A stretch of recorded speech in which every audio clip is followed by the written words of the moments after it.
Hello and welcome to Acharya 90 FM. In yet another segment, we have with us Professor Dr. Arvind Luhar. A very good morning, firstly, to everybody. It gives me immense pleasure to give you a brief introduction of today's guest of honor, Dr. Arvind Luhar sir.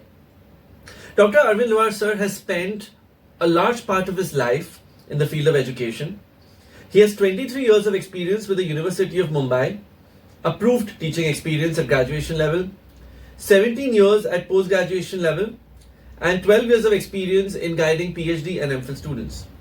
He's also the head of the Department of Commerce at the government of Maharashtra's Ismail Yusuf College. And he's also having a very good command over research methodology, operational research, and human resource management. This is not enough. Mr. Luhar has also been the chairman of the Board of Studies for Accountancy at the University of Mumbai for a whopping duration of from 2017 to 2022. He's been a member of Academic Council and Faculty of Commerce and Management for many years. He's also currently the chairman of Indian Accounting Association. He's also a member First Coast Central University of Bihar. He has received the Samaj Ratna Award from the National Human Rights and Social Commission. He's also played a significant role as a coordinator for IQAC, UGC, exam and result, even RTI at college levels. He's been a program officer for the National Social Service. Also successfully guided 13 PhD and 11 MPhil students. He's a life member of Indian Association of Commerce and fellow of Indian Accounting Association. He's published around 20 books, 35 articles in Scopus, Web of Science, Google Scholar, UGC Care. The accolades are just not enough. Having to his credit 3 national level patent publications and 1 copyright, he has worked and featured many times in national newspapers, covered his good deeds and excellent work at higher education. Dr. Luhar, we are very honored with your presence. We could go on and on with your achievements, but the whole segment will be over looking at the exhaustive list of accolades that you've achieved in your life. Thank you so much for coming to Acharya 90 FM and giving us your prestigious time. Thank you, sir, for giving a very nice introduction of mine. All right. So, sir, just wanted to ask you a few questions around, firstly, the perspective, the general mindset of people towards the area of research, since you have given and established so many of your fundamental years promoting and actively putting yourself in the field of research.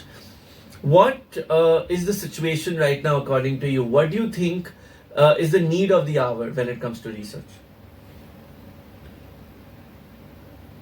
You have asked a very good question, and according to me, that at present in Indian higher education, student and teachers' participation towards the research is in an increasing mode. Because for the teachers, for their promotion and for the recruitment, academic performance indicators are made the part and parcel of their promotion.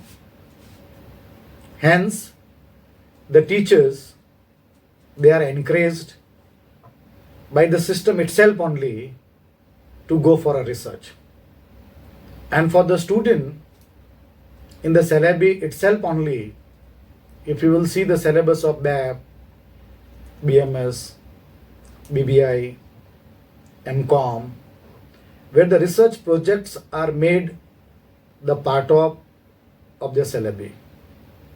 And marks are given on that, and these marks are taken cumulatively to award the final results. So, in last 10 years, in Indian higher education system, particularly in affiliated colleges, the students and teachers, they have seen the taste of the research. So, I personally believe that research activities at college level, now it's in its infancy, and the more boost is to be given. So that is what required. Sir, I've seen because I have also taught students for many years. What I have seen is that the whole idea of ethics and morals when it comes to research is compromised when it comes to the quality of research that is presented from time to time. And there are, of course, softwares now that tell you where the research is taken from. And being a research scholar myself, I have seen that a lot of times since the beginning of time, because the whole idea of citation, referencing has not been put well into the education system, it impacts the future generations massively. How can one overcome this issue of being more ethical in terms of research presentation and using citations and references effectively? Yeah. You have asked a very good question. University Grand Commission have issued the guidelines in this regard. These guidelines are known as UGC MPhil PhD Act, June 2009, and from time to time the amendments have come in order to strengthen the research standards in the Indian universities. So the first time the University Grand Commission have come out with the level of plagiarism, and the punishment also it is being decided that whether it is an article, whether it is a paper, whether it is a project, whether it is a thesis, whether it is a dissertation, if the plagiarism percentage is less than 10%, only then it is accepted. Otherwise, it is not accepted. So now slowly and gradually, all the universities of India, they are doing for the MPhil and PhD. So this trend has just started. Now, for undergraduate and the postgraduate students for writing the project, so that much of sensitization has not reached to the undergraduate and postgraduate students.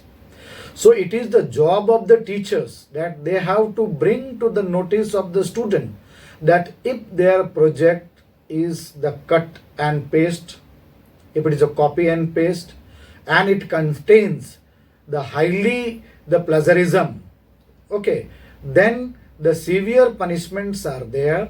Then the teacher who is guiding these students, there the approval can be cancelled. The student who is taking the degree, later on if it is proved that the project what the student have submitted, okay, as a part and parcel of their course requirement, and if it is proved that it is highly plagiarized, then their degree even can be cancelled. So that much of sensitization is to be brought to the notice of the teachers as well as to the student. So in this regard, time to time the workshop, the conferences is to be made. So rules and regulations are there. Recently it is being introduced. Now it is a time to penetrate it and take it to the every individual, every teacher and every student. So sensitization is required. And another thing you have asked is the citation. It's all, see why it is happening, the plagiarism, that the someone's effort, the someone's material, someone's research, we are not citing. So when we are not citing, it means what? We are claiming that it's our own, but it is not. So we have to sensitize our student that from whatever source you are taking, whether it is an online source, whether it is an offline source, so how many words you are taking, if the material, whatever you have taken, the write-up, if it exceeds the certain word, then you have to give the reference. And there are the referencing styles also. So on this front, some workshops, seminars, time to time, in a year, at least the wherever the projects are there in a syllabi, like for BAP, BMS, BBI, BFM, MCOM, it should be done and it is required. Thank you so much, sir, for answering my question. My next question is about, there has been a general sentiment that when people are applying for PhD from the University of Mumbai, it is taking a lot of time. It's taking a lot of time because the process is bureaucratic, and that's why professors are, even in order to speed up their doctoral process, look at other avenues, other states, or maybe within the same state go to other place How do you want to comment on this sentiment of teachers? From the wherever they are doing PhD, then from whatever university, I believe that these universities are recognized by the University Grant Commission. Whether you are doing your PhD from University of Mumbai, whether you are doing from outside the University of Mumbai, whether you are doing your PhD from state funded university, private university, deemed university, all universities are equally recognized, and the list of all these universities, recognized universities, are given on MPSC website also, UPSC website also, and University Grant Commission's website also, and these lists are updated from time to time. Now the thing is that the bureaucratic, the process, this question you have asked to me, universities, they have a process. Like you have to first appear for the interview at your research center. So the advertisements are given. With reference to that advertisement, students, they have to go for the interview. In interview, they have to present the research idea. On the basis of their research idea, the panel select them. So after selecting them means what? That they are given a guide, they are allotted a guide. So under a guide, then they have to prepare a research proposal. And that research proposal, when it's up to date, when it's final, then the research guide gives okay that now this proposal could be submitted to the University of Mumbai for the RRC for the title approval. So again, at a university, the experts are there, and I believe that University of Mumbai, in 3 months, 4 months, RRCs are being conducted. Generally what happened, the time when student is interviewed at a center and their proposal is made final, so in this period it takes time. Okay, so in this period it takes time. So until and unless the proposal is not correct from all angles, the no guide will give his or her this thing signal to go ahead. So now assume that just 10 days back when RRC is done, and today if you are submitting your proposal, you have to wait for this thing another 3 to 4 months. Right. Okay, because university is doing its work. Yes. But it's a cycle. So now in RRC, the title is approved. Then the letter is sent to the student guide and the center that yes, this particular title is approved. Or if there is any changes, then the changes are conveyed to the student. Then after getting that letter, the student apply for the registration to the university. And once they have applied, then their PhD get start. But in COVID period, University of Mumbai did one good thing. Earlier, after the RRC, when you go for the registration, then your PhD gets start. But now what happened?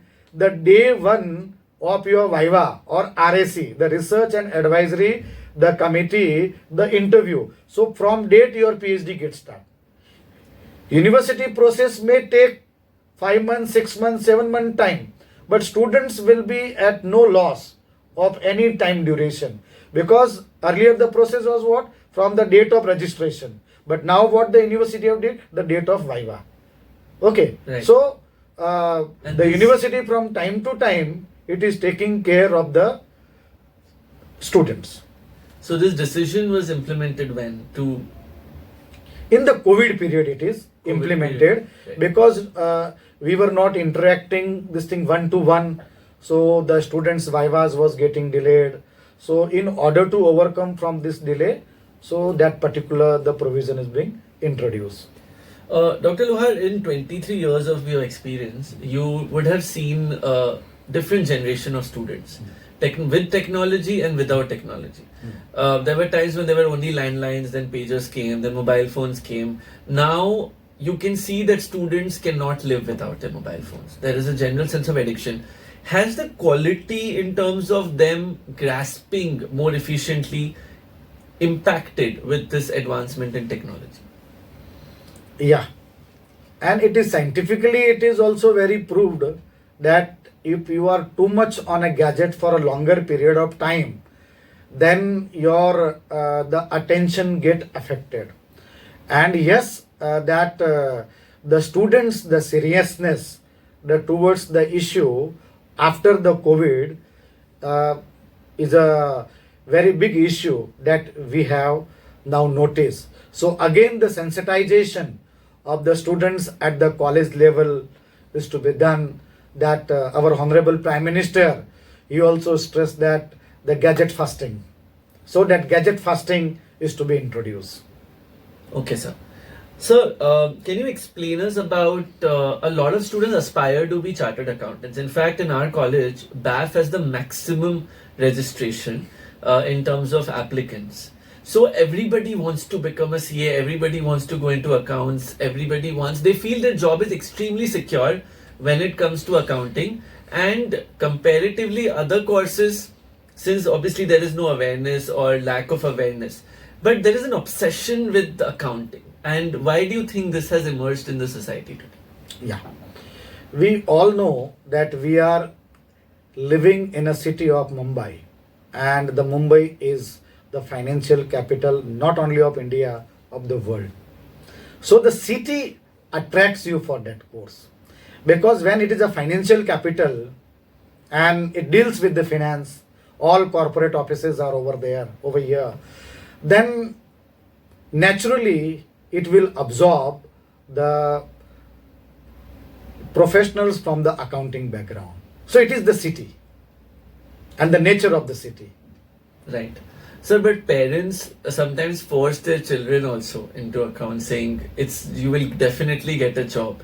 And then we've also seen students coming out of accounts and pursuing their dream job, being an actor or being a model and all of that. So what is your message to the parents when they, push the students into something they do not want to do? Yeah. Because there could be a situation where we only have accountants and we do not have artists, we do not have actors, and we... Yes. See, we need a balance. Because if the balanced society is there, it is good for the nation and for the world. And what is the inner instinct of the student that matters. So that the parents, they have to identify. If they are not able to identify, they can go to the counselor, and from there they can understand that whether the student's interest is in the accounting field, it is in BMS field, or it is in the acting, or it is in a social work.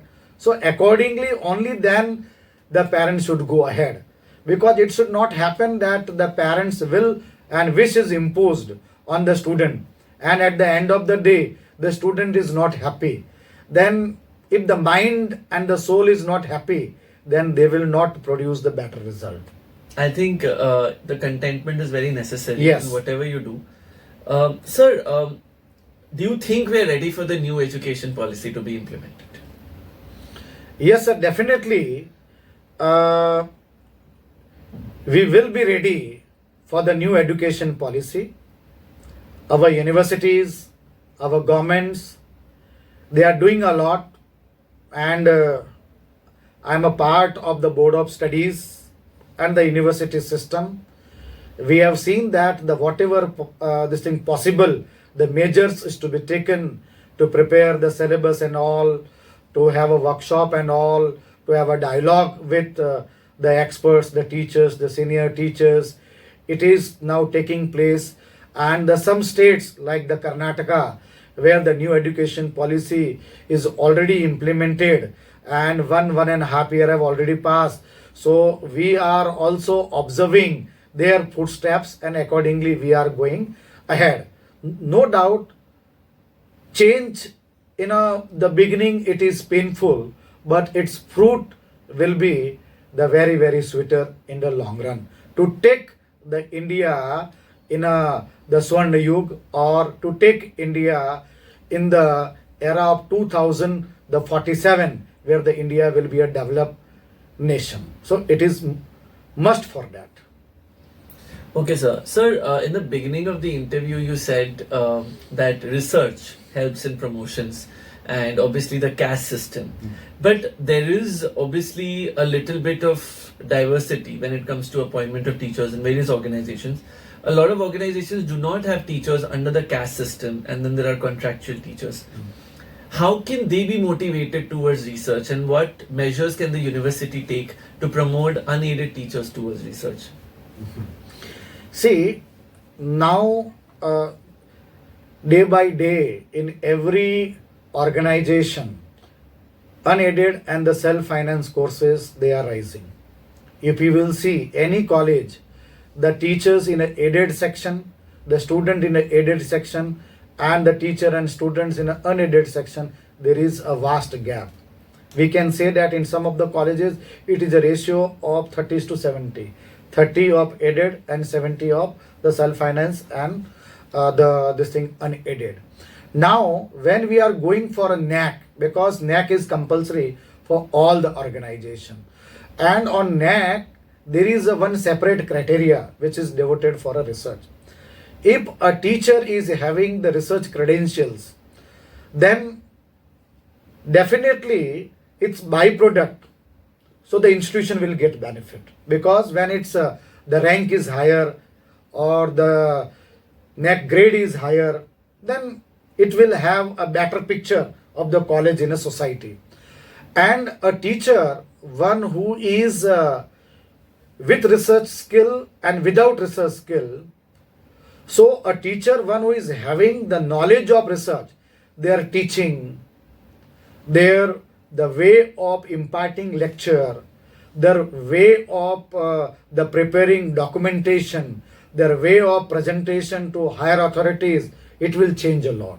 So the research brings one skill, and that skill, it will be imparted to the student also. Because see, if you will ask any teacher who did their PhD work very genuinely, you ask them that before entering or enrolling in your PhD, how you were teaching to your student, and after 3-4 years after getting your degree, that what changes have came into you, then these changes are noticeable.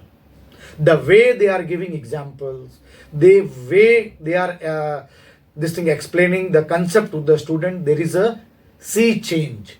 So in order to take the benefit of the NEP, so the multi-diversity of the subjects and the research aptitude is key. And those teachers who are of research background, they understand research, I believe that they have the better tomorrow, because these teachers will be absorbed very fast. Because now in coming days, many new universities will come. Many new cluster universities will come. Many foreign universities will come. So when they will come over here, they will definitely search for those teachers who are having high research credential and genuine one. Yeah, this has been a very new decision, I think, by the University Grants Commission to allow foreign universities to come and establish their cells, and I think then even the competition levels will go very high. Yes, sir, And definitely. every educational institution will strive to maintain their own standard. Yeah. So I think that's a very good initiative by the government. So as a BOS member of accountancy, we know that the field of accountancy is also rapidly changing, and as more and more scams are being unearthed, and more issues of money dazzling and people taking away the wealth of the nation, more and more rules have been implemented, policies are changing.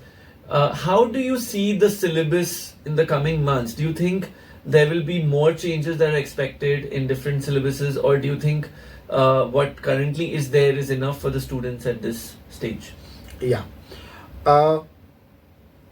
You have asked a very nice question, that these students, they are the future leaders of the nation. So earlier, the sensitization of the students towards the frauds and all, it was not there in a syllabus. But in last 5-6 years, we have introduced a separate topics in financial accounting that is called as a research ethics and accounting ethics. And that accounting ethics is a separate module and chapter, it is there in the TY BCom semester 5. So The Board of Studies is very much aware that the what's going on in a society. We are taking feedback from the industry also. Now for the new syllabus, we are coming out with the many more such research topics which will help students to sensitize more towards their responsibility, towards the society, towards the nation, towards the shareholder, and towards the company where they are working. And even the Institute of Chartered Accountant of India and the Ministry of Finance, they are also working over it. Time to time amendments are brought. Our new Companies Act, it is there. Earlier the guidelines was there, if any the fraud or it is being committed. Now the CRPC and CPC provisions are inculcated and included in it.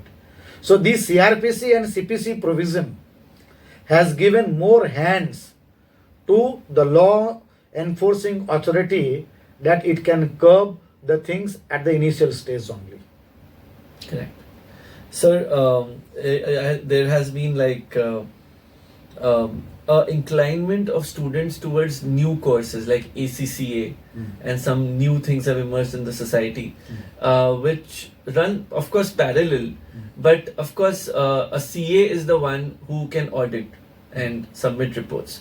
So, what is your message to the youth who finds CA to be too difficult to clear and then moves to these alternate systems of chartered accountancy, which have been introduced by the West? Yeah. See, you have asked a very tricky question. These courses, they have just emerged. And the thing is what? That student at the initial stage, they are not much aware that for the courses they are going, whether it has Indian accreditation or not, they have to see. If it has an Indian accreditation, if these courses allow them to become an auditor, the certified auditor, if it is good. But as far as I think, the professional institutions, they have given the accreditation. As far as the Institute of Chartered Accountant of India, the Institute of Company Secretaries of India, the Institute of Cost and Work Accountant of India, they may be in a process to do it. So once, if the proper accreditation, it is there to these courses, and what a CA can do, what a CS can do, what CMA can do, if the same role, these course, the pass out students can do, there is no problem.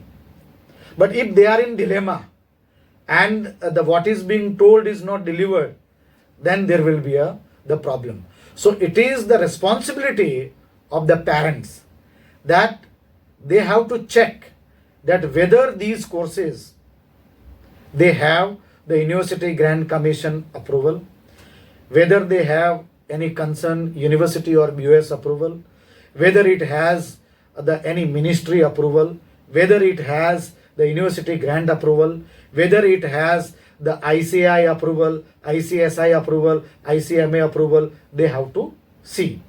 Otherwise, these institutions come with a promise that if you will do this, you will get this package.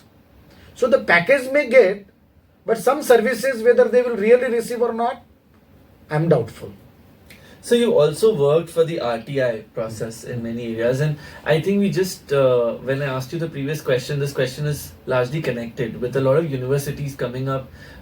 We do not know which are accredited, about fake degree scams that are going on. How people can quickly resolve their issue with the help of RTI? Can you guide them if they want to know about university and its accreditation? Because sometimes when we even go to the UGC Grants Commission website, maybe some details are not there. Maybe sometimes the name of the universities emerging are too similar to the already accredited and affiliated universities, and students can just get confused and join these universities thinking that they've chosen the one which is affiliated, so and accredited. So what is your take on RTI for this? Yes. As an alert citizen of this country, every student, every parent, if some doubts arise in their mind, that if they want to get some clear-cut picture that for the university, for the course they are going, whether it is recognized or not, then in India, the UGC is the top body. There you can write or you can put RTI and you can ask. But on university website, there is one separate portal which blinks and it gives information, fake university alert. You click it, you see it. If the name is there, you avoid that university. If it is not there, but even though you are a doubtful or you are in a dilemma, you can put RTI. How to write RTI? There could be a separate session. Many YouTube videos are available over it. So that is, one is UGC, then the one is your concerned university. If it is a professional course, if it is contradicting that course with the CA, you can write to the CA Institute. If it is contradicting with the affairs of the CS Institute, you can put RTI over there and you can seek the information. And it is bound on every PIO to give answer within 1 month. So within 1 month you will get the answer. Thank you so much, sir, for answering our wonderful questions. And I think you brilliantly gave us some insights that parents, students, teachers, everybody, all the stakeholders will have something to gain from. Once again, I would like to thank you from our organization. And I think, sir, if you keep visiting us, I think we'll have more and more questions coming in from time to time. But we are so grateful that you took this time out of your precious schedule and gave us these ideas and insights on the field of accountancy, research methodology, and everything that I think people want to largely know and do with their lives. So thank you so much. And listeners, this was Professor Dr. Arvind Luhar, sir, who has a massive experience. You are listening to Professor Yogesh Dhanjani, Head of the Department of Multimedia and Mass Communication, NG Acharya in DK Marathi College. Keep listening to Acharya 90 FM, your own radio. Thank you, Yogesh. Thank you.